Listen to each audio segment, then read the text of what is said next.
Hello friends, welcome back to my channel. तर आपल्या सर्वांना माहिती आहे, श्रावण महिना सुरू झालेला आहे आणि आम्ही आज निघालो आहोत पुण्यातील धायरी येथील प्रसिद्ध अशा श्री धारेश्वर मंदिर येथे. हे श्री धारेश्वराचे देवस्थान 350 वर्षांपूर्वीचे आहे आणि सध्याचे मंदिराचे स्वरूप हे 1978 मध्ये निर्माण केलेले आहे. मंदिराच्या प्रवेशद्वारावर आपल्याला छान असे गणपती बाप्पाचे हे मंदिर बघायला मिळते. अतिशय सुंदर असलेली गणपती बाप्पाची मूर्ती लक्ष वेधून घेते. छान आम्ही इथे गणपती बाप्पाचे दर्शन घेऊन पुढे धारेश्वर मंदिराच्या दिशेने निघालो.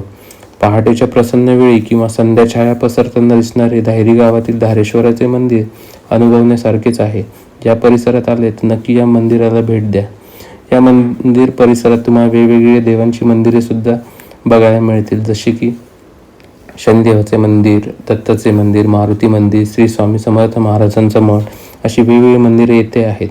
मुख्य पायऱ्या वर चढून आल्यावर आपल्याला 2 भरभक्कम दीपमाळा आपले स्वागत करतात आणि त्या दोघांमध्ये असलेला नंदी शिवमंदिराकडे मुख करून बसलेला आहे.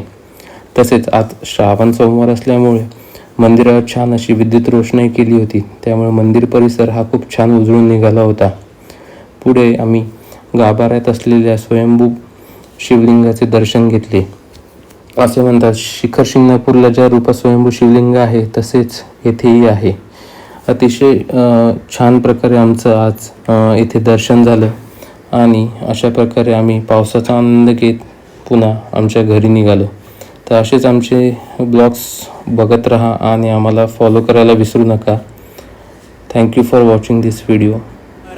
शिव जटाधराय हर हर भोले नमः शिवाय.